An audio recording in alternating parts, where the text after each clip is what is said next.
All right, well, I think we'll go ahead and get started here. Kirk, are you ready?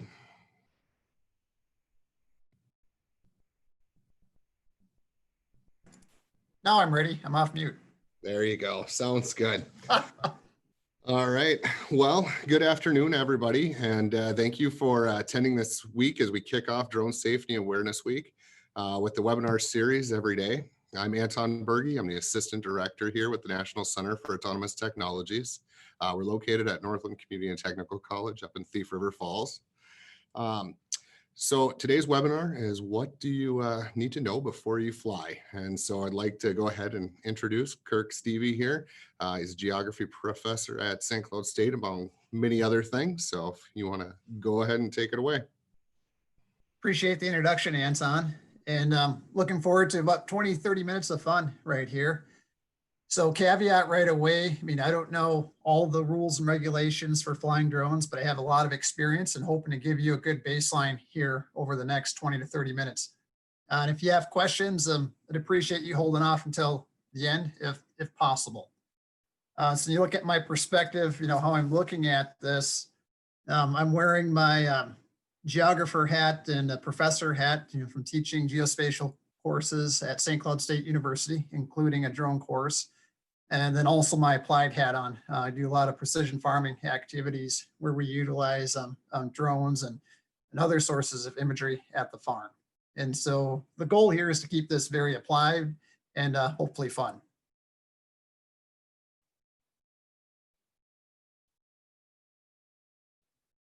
There we go. Okay, for the general structure, I'm just going to start off with a light introduction to set the stage and give you a build up to the real exciting part where we're talking about some of the rules and regulations that you should be thinking about before you start flying. And of course, we'll have time for a few questions at the end and would be happy to entertain any questions at the end of my chat.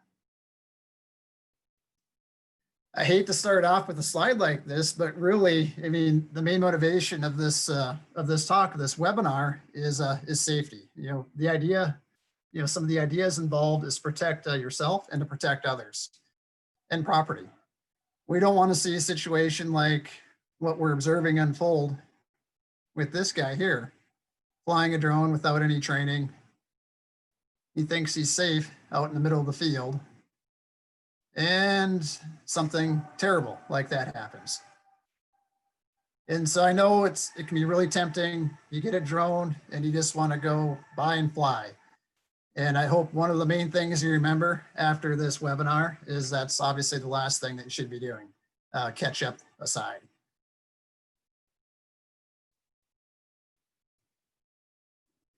Now, we're not just concerned about personal safety, whether it's yourself or others. We're also concerned about damaging your drone, other drones, and structure. And so clearly we want you to avoid some of those issues. And what you're seeing with this poor drone right here, crashing down into the water. We don't want you to become YouTube stars. We want you to have fun, hopefully teach others about some of the value and insights that drones can offer, and to use that as a foundation when moving forward.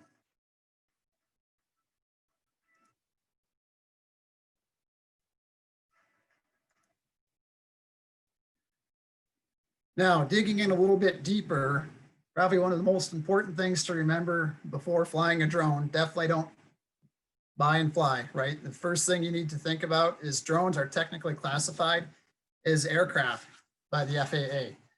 And so the Federal Aviation Administration has extensive literature about rules and regulations that you should follow when you're flying drones. So one of the first places that you should go check out after this webinar, if you're looking at flying a drone or operating a drone, certainly go check out the FAA website. So what does this mean in practice? I hate to be a little bit facetious, but really it means rules and regulations, paperwork, licenses. And if you're not following these, certainly there could be and will be civil and criminal penalties. And so something to bear in mind when you're thinking about this process and getting excited about flying and trying to do something for education or even for a business. And when you look at the rationale that the FAA is coming from, it makes a lot of sense. Brief little history on the FAA. We had the first flight by Orville Wright back in 1903. And in the ensuing decades, there was a series of accidents and deaths throughout the rapidly growing aerial industry. And so the real impetus for the FAA went back to 1958 with the formation of the Federal Aviation Agency. Test question went through great. Thanks, Avi. And so the FAA, the modern FAA, has its roots back in this 1958 agency that was inspired by basically the increase in number of accidents and deaths associated with unregulated flying in the early parts of the 20th century. And so if you're jumping forward a little bit to 1966, it was formally designated or evolved to the Federal Aviation Administration in 1966. And so, what you're seeing today, it's a continued evolution of the different rules and regulations and an agency. I know a lot of it, but certainly not all of it. And some of it's fluid. But this gives you a little bit of context in what you're talking about when you're looking at embarking in the process of flying a drone.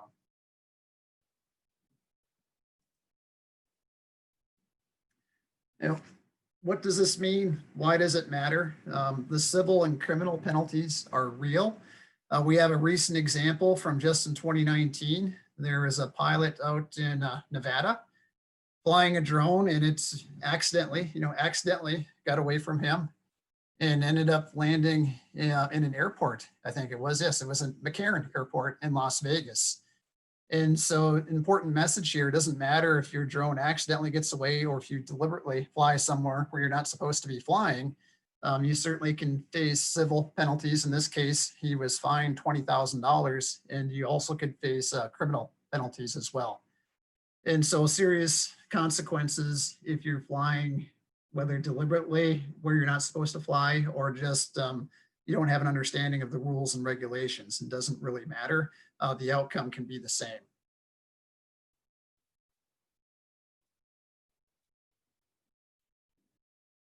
Definitions and context matter. And so when you look at the drone rules and regulations at FAA, terminology is key. And so in FAA's world, they're calling drones unmanned aircraft systems, or UAS for short. And so the important piece here is you're not just talking about the aircraft or the drone. You're talking about UAS, the UAS system like we see here in the center, where certainly the aircraft is part of that, but it also includes the payload, some of your control elements, any data links, the user, and so forth. And so really this is a very interactive system that the FAA is trying to regulate. And in particular, you'll see in some of the later slides, issues like the actual aircraft and payload come into play, to see if you're going to be within that that threshold for weight and flying capacity.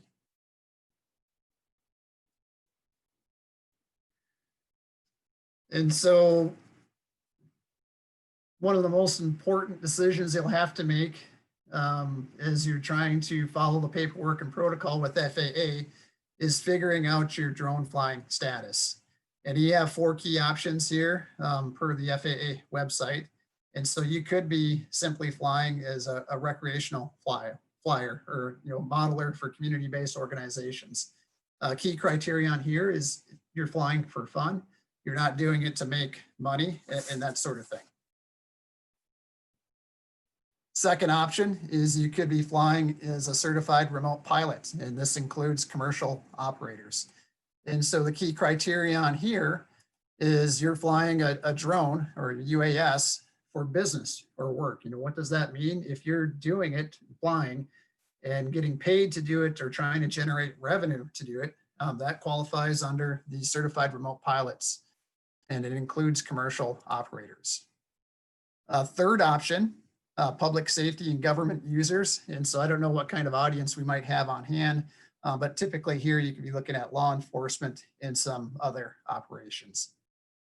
And then lastly, we have an option for educational users. That's the 4th category. And so any teaching that doesn't involve compensation. And so as you might expect, you can get quite a few to gray areas in this regard. And so it's important to spend some time thinking about exactly, how and when and where you will be using your drone. And if it involves getting paid, some sort of compensation or making money.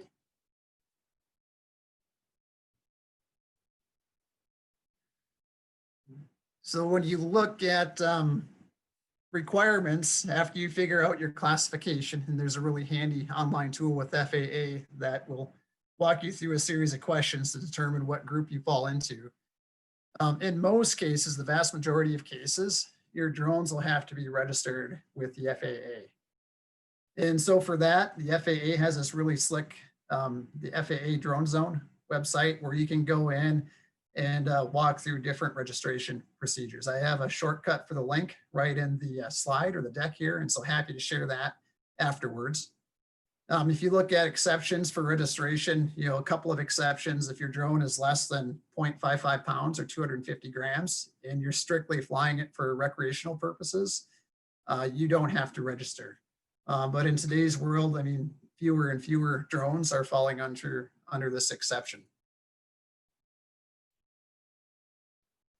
So when you look at your registration requirements, you have several criteria on here. You have to be 13 years of age or older and a US citizen or a permanent resident. You also need an email address, a physical address, and mailing address if it's different than your physical address. You also need to decide if you're flying under Regulation 107. If that's the case, you need the make and model of your drone. And so as an example over here on the right, we just have a DJI and the Mavic Air 2.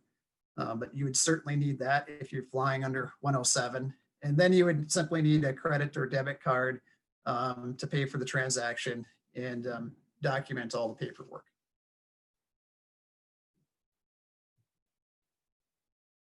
So in terms of costs, it's pretty minimal.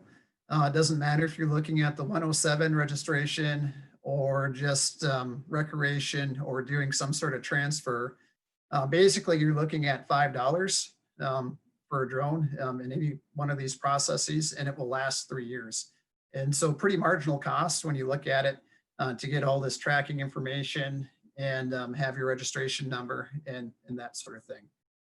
And so pretty convenient in that regard, and it's not going to break the bank. And so nice to see that we have some pretty reasonable costs when you're looking at registration.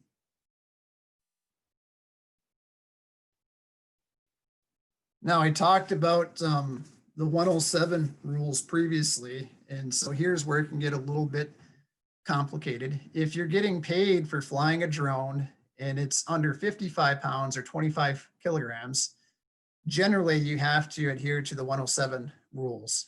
And so when you look at most of your educational institutions, teaching at the college or teaching at high school, in many of these cases, you could be getting paid or would be getting paid to fly a drone. And so that would apply in this case. But certainly there's some confusion here. And so for your convenience after the fact, I've provided a link that walks you through, some of the different options that might apply to your scenario. And you can see if you really need this 107 rule classification or if you don't, and truly you're recreational or not having to go through that extra training.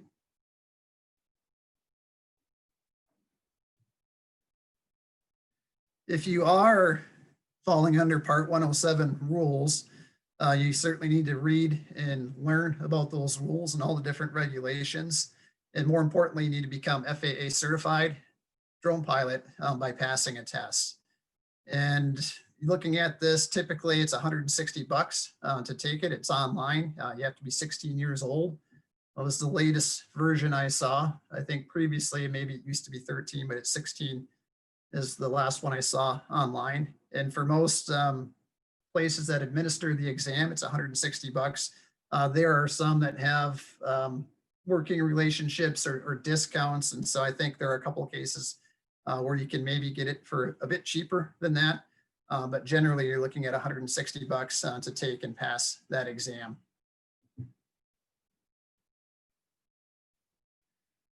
And so once you have your drone registered with the FAA, Then you're left to, you have to attach your registration number. And so the FAA has a very slick figure that I've showed right here. And there's several different options. You can either engrave the registration number right in your drone, make sure it's on the exterior so you can see it.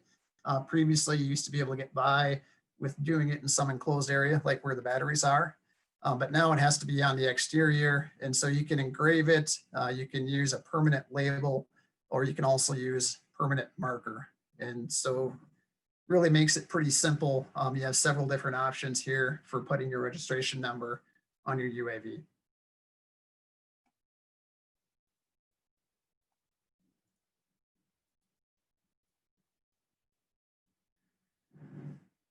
You should also be aware of federal airspace classifications. I don't have time to go into this in great detail, but it can be a lot. And so certainly you want to look at it and understand some of the basic classifications.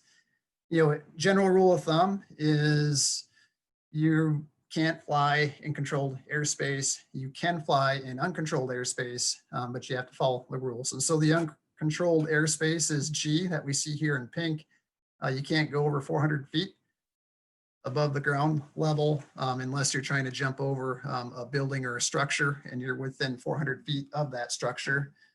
And obviously you have to stay below 400 feet in general, but then if you're overlapping other controlled airspace, B, C, D, or E, you cannot go into that airspace. You can't navigate into that airspace without a waiver or prior authorization. And so we only have a 20-minute quick webinar here, and it's a lot to soak in. And so one of your best options for making more sense of classified airspace, I'm checking my time here, is there's a really slick app that's available on the FAA website, the Before You Fly mobile app. And so that'd be one of the first things I would download, after I register my drone, I have my registration number on and have a pretty good sense of the rules and regulations. Go ahead and download the Before You Fly mobile app. And so that will walk you through different airspace, and how that airspace looks where you're trying to fly. And so you can visualize with interactive maps where you can and can't fly. So really, really convenient, and not an excuse not to be familiar with your surroundings and the different classifications of airspace.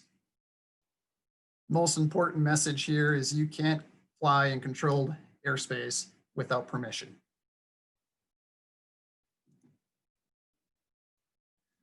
All right, we're getting close to the end of my time here, and so I just want to wrap it up with some key protocols to follow when you're flying. After you get your registration done, and maybe you take your license or take your test and you got your license. Here are some good principles to follow when you're flying. You always want to do that pre-flight inspection, make sure everything's communicating fine and operating normally. And so much better to catch an issue before you're up and flying in a mission.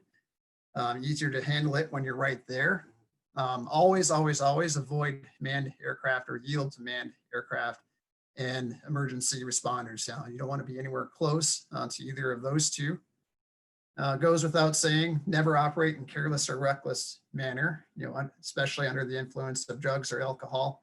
And so similar practices that you might apply to car for transportation.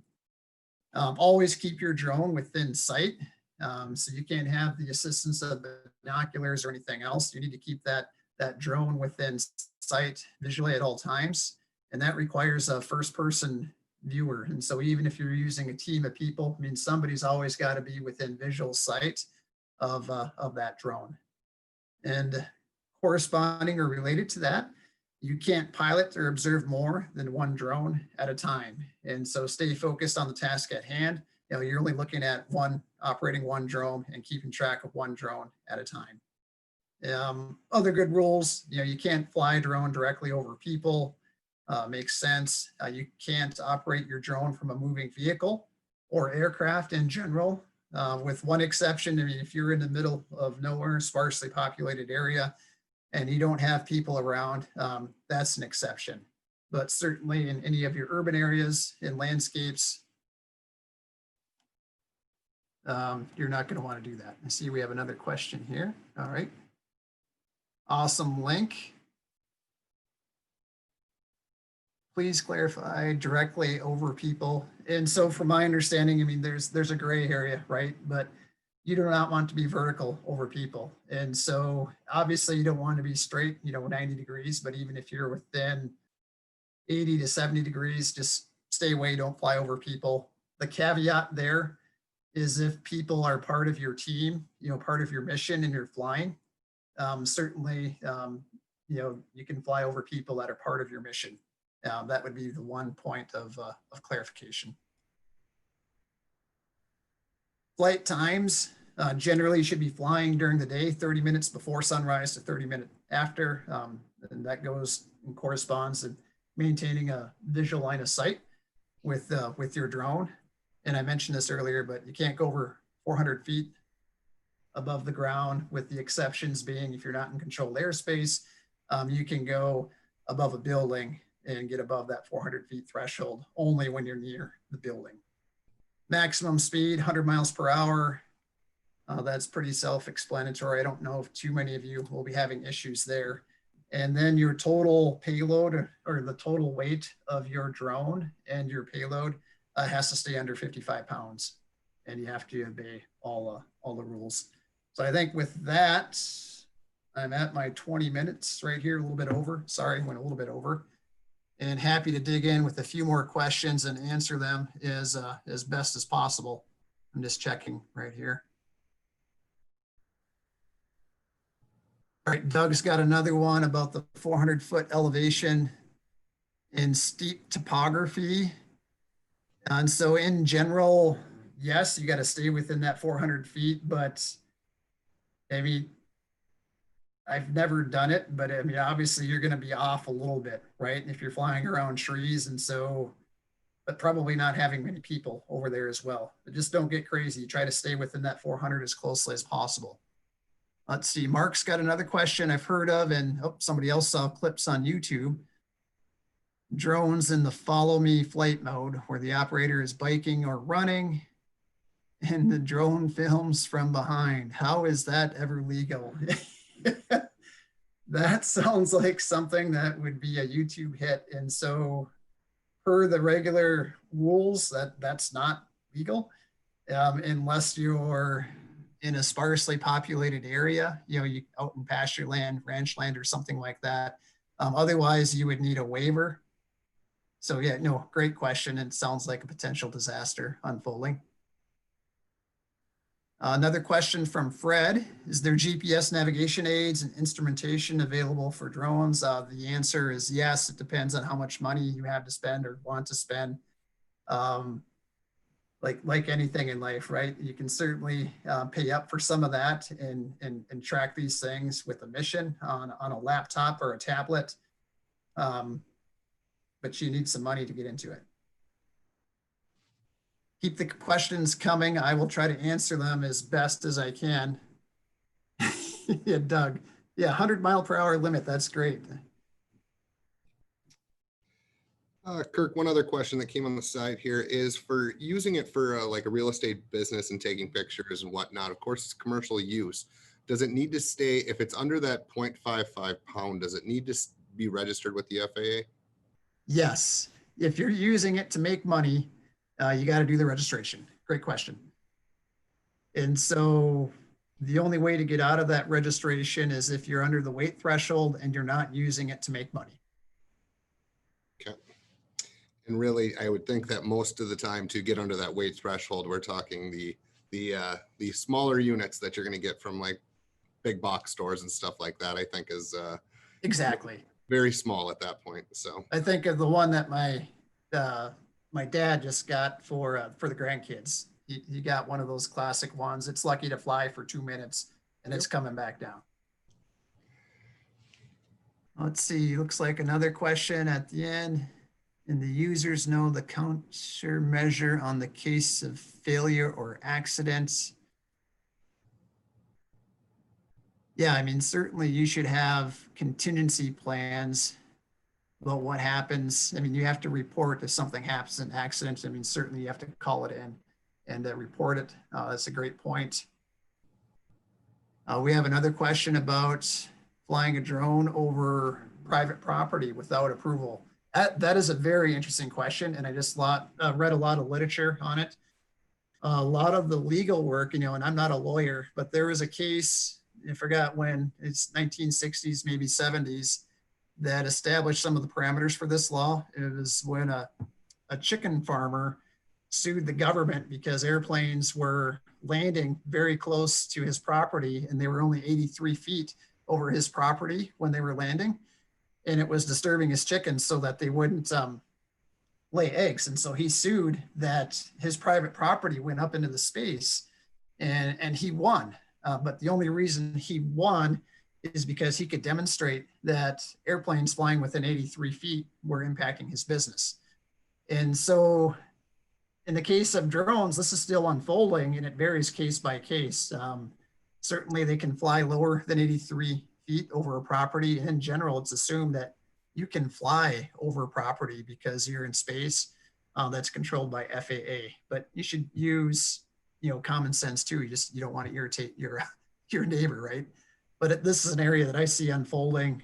We'll see a lot more stories over the ensuing 5 to 10 years where some of these legal parameters are more clearly defined. We have another question about a plan, like a flight plan shared with authorities. And so for most drone situations, that's not the case unless you're flying in controlled airspace. And so certainly it would be shared if you're in controlled airspace. And Doug's right, courtesy is critical. I mean, even if you can legally fly over somebody's property, it might not be smart to do so at a low level. You don't want to contribute to the lawsuits that are, helping to shape these boundaries in areas.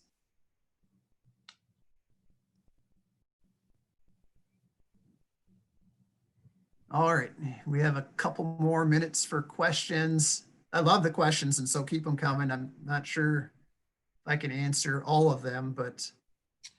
So Kirk, one of the things that you had mentioned is that you have to be at least 13 years old in order to register with the FAA, correct? Yes.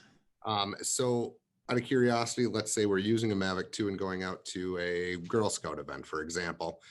Is it okay to allow them to fly with guidance at a younger age than that? Or is there any? That's a great question. And I do not know the answer to that one. So I definitely don't have all of the code and rules memorized. I'm not sure the answer. And Anton just stumped me right at the end. So appreciate that, Anton. No problem. But it's a great example. These rules they're changing. And so if you're flying at all, make sure you engage with that website, the FAA website. One thing that I was real displeased with, pretty easy to use and some excellent tools, especially some of the apps where you can get these questions answered and you can walk through to figure out what your classification is and identify the airspace around you.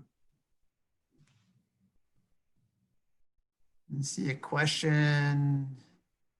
14 and 16 is the minimum age. And so it sounds like, there could be some issues with the minimum age.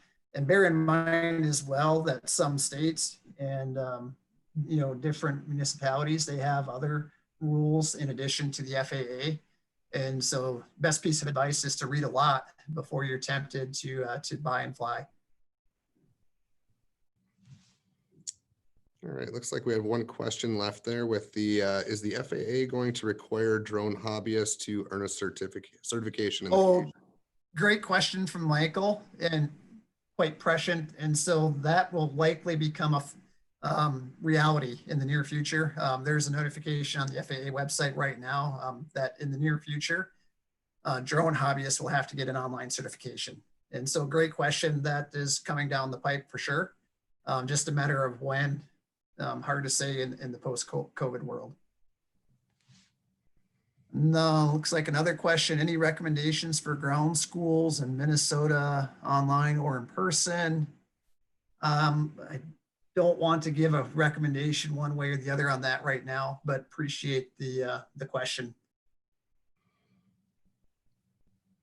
All right. Well, it looks like we've hit the top of the hour here. We had a lot of great questions there. Thank you, Kirk, for the presentation.